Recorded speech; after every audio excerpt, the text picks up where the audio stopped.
Alright. Yes. This is my title, Sealor. Hope you enjoy it. I guess.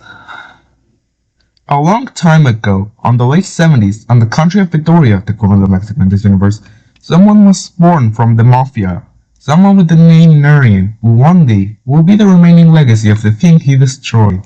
2 years later, on the 80s, a girl on Onigiri, the equivalent of Japan in this universe, was born and was blessed with the name Akunu. And she was special, as she was a human, who also had some moth-like features and could eventually go through metamorphosis to get beautiful triangular-like wings. Unfortunately for her, she was born at a time where slavery was still allowed, only for those who weren't human though. And Akunu obviously wasn't human, and was forced to work on the mines at a young age. Back to Marion, he was then trained by his mentors, which he hated, until he was 15 and was ready to do stuff for his mafia. Akuna was still working on the mines. Anyways, a revolution led by Kuna's mom happened ready to overthrow their corrupt overlord, but fails and dies. Akuna is still alive and well though, as she wasn't part of the revolution. But now Loki wants to start one to avenge her mother. And guess what happened the next year? Nothing. Anyways, back to Narian. He was doing great. He actually loved living a life of crime. It wasn't perfect though, as his mafia had various rules Narian found to be useless and inefficient, which led to him having two options: overthrow the mafia, kill the mentors, and become the best, or wait until something bad happens and leave his mafia to die. He decided to do the second one, and as luck would have it, his mafia got attacked by some superheroes, which he responded by stealing money and escaping successfully. Things were really good that year as Akuna was able to kill her overlords and stole all their money, which meant she had the resources necessary to make the little left of her kind live a great life. But by 1998 she was starting to run out of money, so she decided to start stealing banks from somewhat unprotected cities around Asia. Wait, no.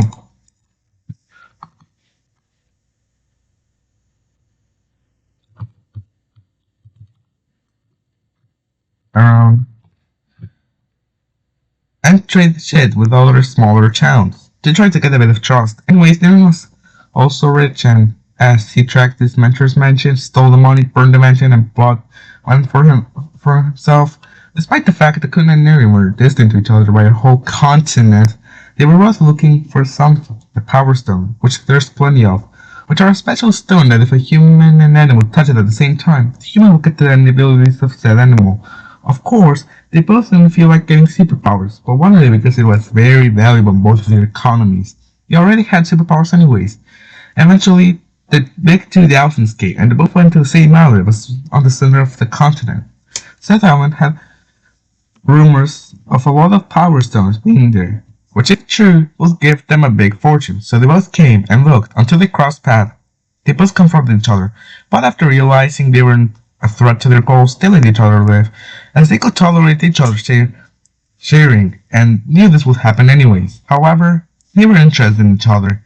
They had a bit in common after all. They were rich, they were strong, they both talked a mutual language, Filipino, and they were both searched in 20 countries and were very dangerous. So, about a year later, they started dating, and eventually married around 2 years later. Which struck the entire world in fear, as two of the most powerful supervillains just joined forces for presumably forever. They might have failed to get the Power Stone, but they found something way better. Wow! On 2004, they both decided to have a son. On 2004, they both decided to have a son, mainly because being a supervillain and doing the same shit every single day was getting stale and repetitive. And so, Keita was born. On the same island, they were both looking for Power Stones. However, Keita didn't last long in said island, as she eventually moved to Victoria, as it had a big ass ocean up north, called the North Victorian Ocean, where they lived, not in a comically large circular castle though, just a regular mansion. About that time, a certain guy was born. Anyways, Keita was, interesting to say the least. She really loved heroes and hated villains, not to mention the fact that she's the same kind as a Kunu, but who cares? Anyways, you can tell her surprise when she found out her parents were supervillains. Keitha, now being a 6-year-old, decides to go a genius plan.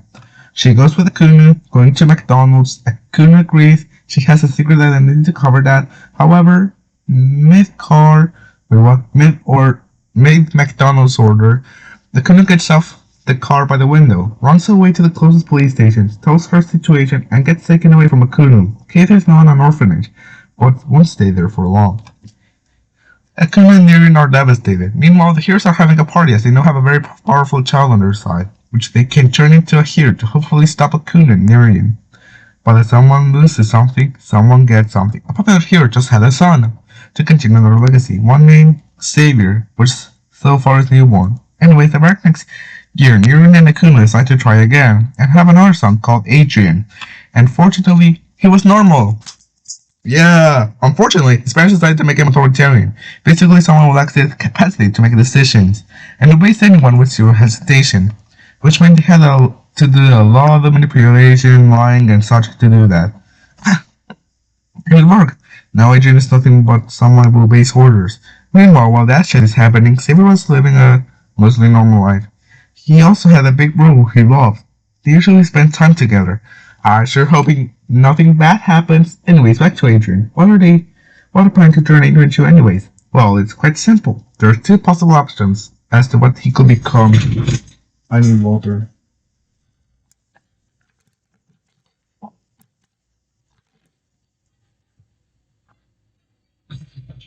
Both of them going to the same place, a villain corporation. His bullet two options are biologists to help the other scientists what will happen if X did Y, or a chef that will make stuff for the employees, both of them being useful on the daily life. And if both of them fail, I guess they just try something else. However, there was a teeny tiny problem that would complicate his stuff for his normal future. He inherited his parents' superpowers. Yes, most of them have been neutralized, but the biological ones are still there, and biological manipulation hasn't been invented yet. So they gave Adrian a bracelet, one that won't neutralize his powers. It only needs to is... Wait, what do you mean we don't know his powers yet? Anyways, not much is going on with Kay there, just trying to become a hero. Her biology really helping her to become stronger. Same with Xavier, he's living happy with his brother and parents, and he's currently training to become a superhero. Akuna and Nirin are just living, I guess. Now, of course, their activity caught the eye of some heroes, and by that I mean all of them, as they wondered why they stopped committing crimes against humanity all of a sudden, only doing it sometimes. And thus concluded they were doing some sort of biological weapon, not knowing Akuna and Nirin are turning their own son into something that could rival artificial intelligence in terms of obedience. The very next week, Keitha went missing, which was weird. She was trained to become a hero and was just 15. What could happen to her?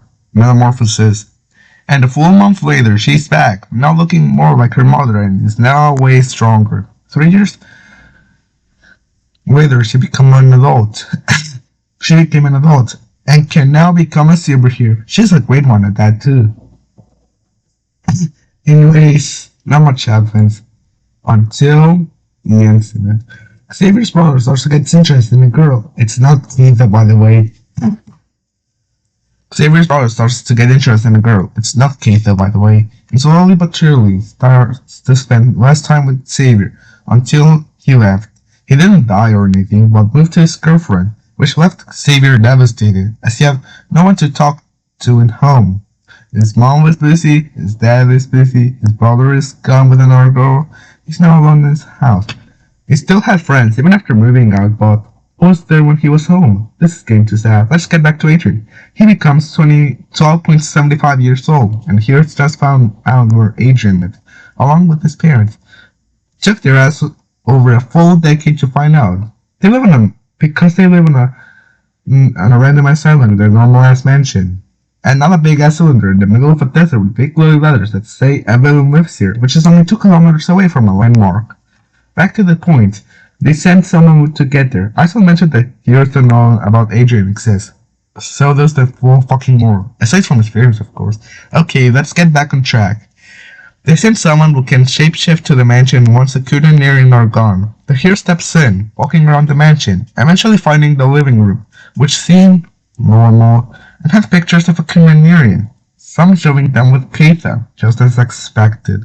But then, they see one that has a boy and an unidentified one. The hero goes to the kitchen, trying to find clues, finding out that on the fridge there's a drawing made of mag, poorly glued to a sheet of paper with sparkles of what seems to resemble a dog. This would usually be useless, but it had a name. Adrian Smith 2016. This had to be the mysterious boy name. Eventually, Adrian stepped in and asked the hero if I was his mom. Then what was she doing in here, as it's only been 5 minutes since he left? The hero is stunned. The mysterious guy was in person. He's so scared he accidentally messes up, which leaves Adrian scared. However, Adrian isn't stuck with the hero. The hero is stuck with him. Let's analyze. Adrian is a 12-year-old but has boxing skills worthy of the Olympics. After training for a long time, which also includes strategic thinking. On the other hand, the hero has trained more than Adrian has lived and knows what to do in each situation. Okay, maybe Adrian is stuck with the hero. Adrian isn't a fool though, as he leaves trying to call his parents, but the hero stops him. Adrian kicks him and slaps him with the face, and runs away to his room, desperately trying to enter the pen to enter his room. However, the power went out, part of the hero's plan. With no other options, Adrian goes to fight the hero, but fails and gets captured, and they take Adrian somewhere, into a helicopter. Adrian wants to go outside, but has to obey his parents' rules, which is basically impossible. Not that he can do anything, he's stuck in the cell. Thankfully, the bracelet Adrian has is equipped with a GPS. It won't come in handy till later though. 20 minutes later, Akuma and Aaron go back home, only to get jumped by the heroes. They do win, but then realize Adrian is gone. Under disbelief and stunned silence, they are captured, ready to spend the rest of their lives in prison. Kate is doing fine, by the way. She's dating someone. A week after this happened, since she didn't feel like going back to that mansion where her parents lived, she just wasn't one to remember them. Anyways, the helicopter where Adrian was arrives to a secure location, where Adrian is. Scientists, heroes, everyone is stunned at the sight. The scientists were about to ask who he is, but there was a teeny tiny little problem that made this impossible. Language barrier. Yes, this is not a joke. I'm adding language barriers to this. I'm fucking sick of every single superhero story. All of them talking English. I'm fucking done with it. Anyways, back on track. Don't worry, this advances the plot as Adrian starts to lose patience, as he doesn't understand what 80% of the people are talking about, and he's even more annoyed at the fact that they removed his special bracelet. Thankfully, Adrian doesn't use his powers. Well, anyways, Adrian only knows Spanish and Japanese. The scientists only speak English. Anyways, 5 days later, they send Adrian to a special day scare. But it fails, as Adrian is nothing but a freak to the other kids. However, here's the thing. People only told Adrian what to do 7 times a day at max, which meant his natural instincts were and free will could come back. And slowly but surely, they took Adrian, shaping him into what he wanted to be. He wasn't obedient, he was a bit rebellious, and had one goal: freedom. He wants to leave, but can't. Adrian is sad, and wants a bit of time to be alone. He turned into a fucking introvert because he lacked social skills.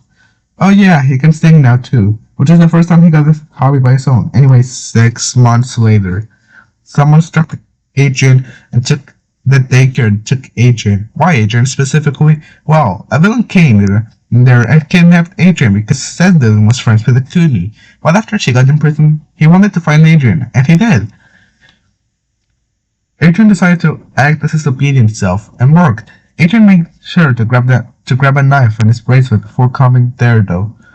He was placed on a helicopter. The villain didn't tie him, thinking he would just sit there until the ride, until all of a sudden, Adrian grabs the parachute, stabs the villain, and jumps out and uses the parachute, essentially killing the villain as the helicopter fell and exploded. Adrian did it. He was free. He was free from being isolated, manipulated, forced to be someone who he didn't want to be. A stupid chaff.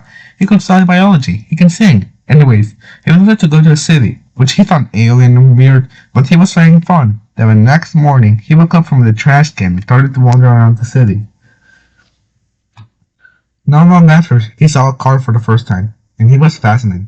He didn't know shit could go that fast. He began walking for a while, eating food he bought from money he found on the floor and asked people for. Eventually, about 2 hours later, he saw a mage carrying one of those boxes for a magic thing. Adrian, being the kind man he is, has to ask her, "Hey, can I help you with whatever you're doing?" The magician nodded, and also asked them if he could help him with a magic trick, and so he did. The night of the show, Adrian came with a chainsaw, and did whatever the trick was, and it worked. However, Adrian was shocked/stunned, as he saw him casually living. After the magic trick, he went to sleep on the mattress. It was the same the next couple of weeks, without the magician trick of course, but his luck didn't last long.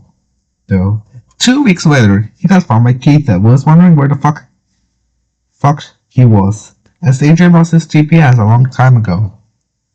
Anyways, she decides to go to Adrian and tells him that she wants him to go with her, as she doesn't want to become a hero, as she doesn't find him to be capable enough to do so. Adrian agreed he would really hate to be a hero.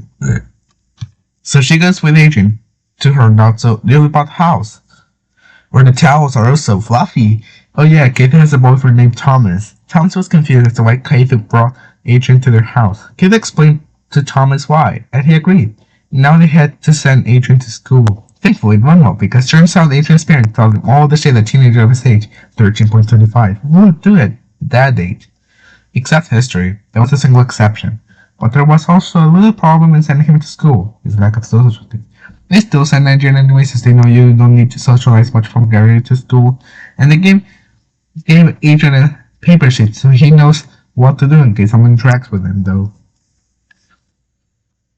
His first day of school overwhelmed him, but he was able to pull it off, and then got lost on the way home because he couldn't tell which car was from her older sister. This wasn't when Kate realized this was going to be very hard, as she realized how isolated Adrian was, so she starts teaching Adrian's basic stuff, and Adrian understands. It took a long time, though. It took a while Adrian to live in a house with other people who weren't his parents, but he was able to adapt. Kinda. He had to study a lot of history, though. He knew next to nothing about it. At least he had a corner of the backyard where he was able to drink all the Pepsi cans he wanted to. Unfortunately, he was there when he found out he was lactose intolerant.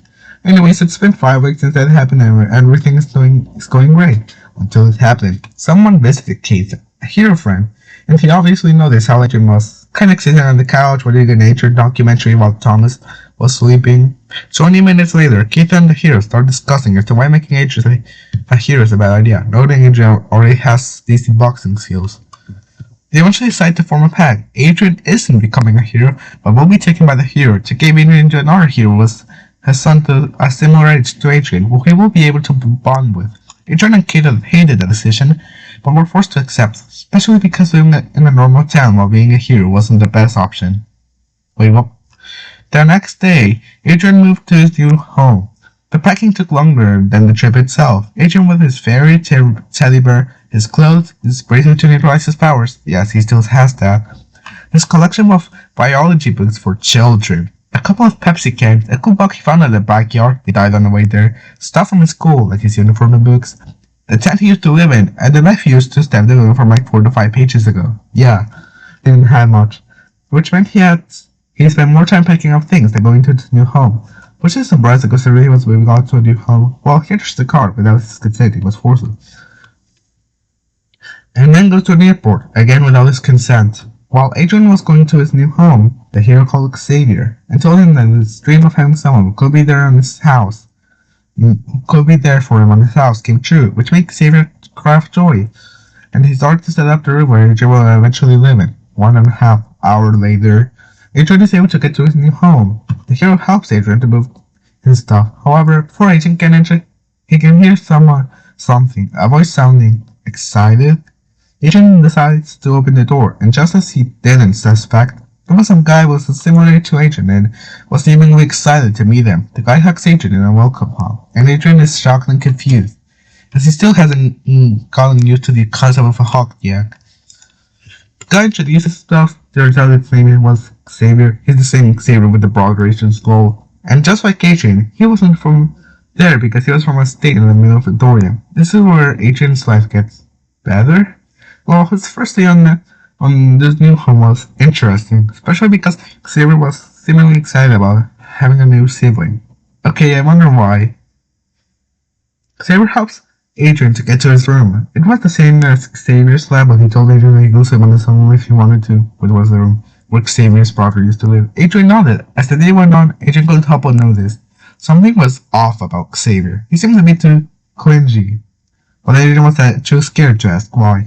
Anyways, as the days went on, Adrian and Xavier started to get along better. Xavier was a bit too clingy, but Adrian hadn't knowledge of what having a sibling at his age was like, so he thought it was normal.